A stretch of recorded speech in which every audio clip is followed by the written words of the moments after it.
वाचा कर्मणा। आज यशोदा जी मन में तो भगवान का ध्यान, वचन से भगवान के भजन और कर्म से लाला के लिए मक्खन निकाल रही हैं। ऐसे भक्ति में डूबी हुई थी। तभी क्या देखती हैं, सुंदर कार्तिक का महीना चल रहा था, लाला पलंग पे सोया हुआ था। तभी क्या देख रही हैं, जो सामने अंगीठी है, उस अंगीठी पे जो दूध रखा हुआ है वो उफन उफन के गिर रहा। भैया गोदी में अगर लाला हो, दूध उफने और अग्नि में जले तो बड़ा ये अपशकुन होता। अब दूध की बात आए तो मैं इसका भी महत्व बता दूं। देखिए दूध और पानी का प्रेम कितना गहरा होता है। मैं तो कहता हूं प्यारे, पति पत्नी का प्रेम भी ऐसा होना चाहिए। दूध में अगर पानी को मिला दिया जाए तो दूध के ही रेट में पानी में ही बिक जाता है।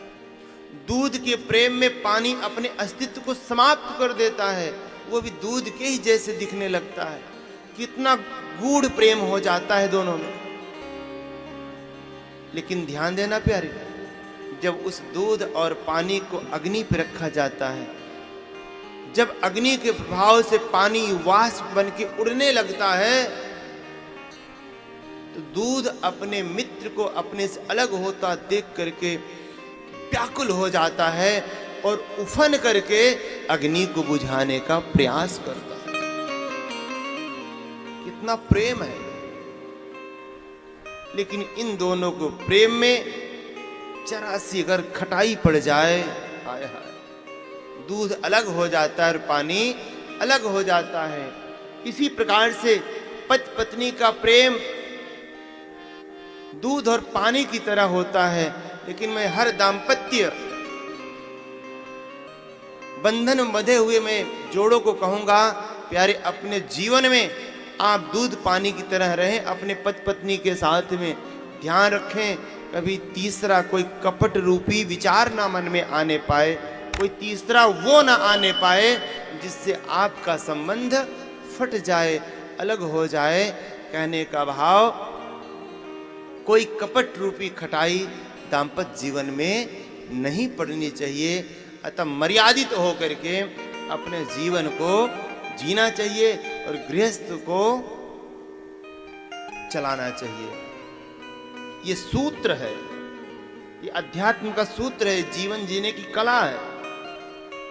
कोई भी कपट नहीं, चाहे आर्थिक चाहे मानसिक। मन में कोई बात भी है तो पत्नी को बताना चाहिए। कल महिला दिवस था, मैं बोलने का प्रयास किया लेकिन समय का अभाव था। कल कृष्ण जन्म थी, बहुत सारी कथाएं थी। आज जरा रिलैक्स है तो इसलिए भाव के साथ मैं आपको समझाने का प्रयास कर रहा हूं। प्यारे, कुछ लोग देवियों को सम्मान नहीं करते। जो लोग सम्मान नहीं करते, ध्यान देना, उनके घर में कभी लक्ष्मी जी का वास नहीं होता। जहां पे नारियों की पूजा होती है, तत्र रमन्ते देवता, वहां पर देवताओं का वास होता है। जिस घर में स्त्रियों का सम्मान होता है, इसलिए सदैव स्त्रियों का सम्मान करना चाहिए। प्यारे, कुछ लोग कहते महाराज धर्म पत्नी को बहुत ज्यादा आदर दे दो तो वैल्यू ही नहीं करती हमारा। लोग मजाक करते हैं कभी कभी। मैं कहता हूं प्यारे, धर्म पत्नी को अपना बराबर का सम्मान देना चाहिए। ऐसा भी नहीं कि पत्नी को आप एक नौकरानी बना के रखें, और ऐसा भी नहीं कि पत्नी को अपने सिर पर चढ़ा ले। ऐसा भी नहीं होना चाहिए। बोले तो महाराज जी, बोले पत्नी का बराबर का दर्जा होता है, इसलिए न तो उसको पैरों की जूती बना के रखें, न सिर पे चढ़ा के रखें। अगर पत्नी को भाव देना है, रखना है, तो उसको अपने हृदय में रखें। यहाँ पर उसका स्थान होता है, उसको हृदय पे रखें। मतलब बराबर का दर्जा देना चाहिए। पत्नी वही है जो पति का पतन होने से बचाए। धर्म पत्नी वही है जो पति को धर्म के मार्ग पर ले आए। वैसे तो हमारे गुरुदेव जी बड़े अच्छा इसका एग्जाम्पल देते हैं। बोले एक होती है वाइफ और दूसरी होती पत्नी, और तीसरी होती है धर्म पत्नी। बोले वाइफ कौन? बोले मॉडर्न जमाने वाली ना। बोले इनका क्या काम होता है? बोले जो वाइफ होती है भैया,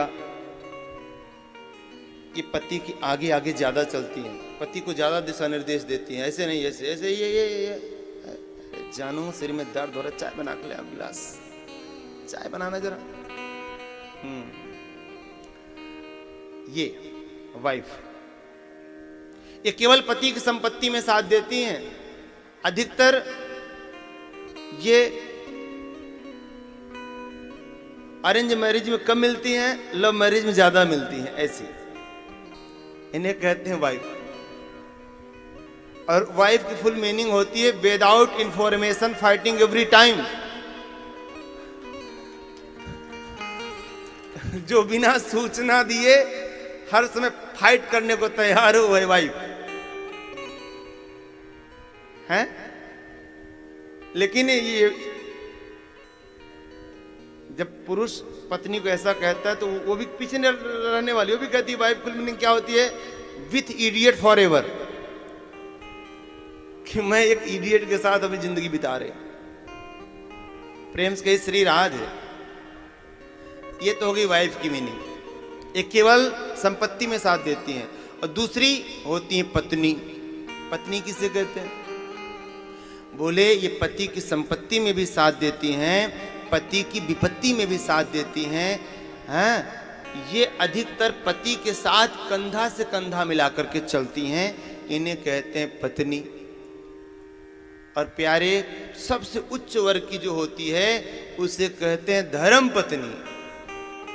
बोले ये कैसी होती महाराज जी? बोले ये पति के चरणों का अनुसरण करते हुए जानकी के जैसे पति के पीछे पीछे चलती हैं। पति जो कहता है उसकी आज्ञा को सिरोधार ये करती हैं। और ये पति के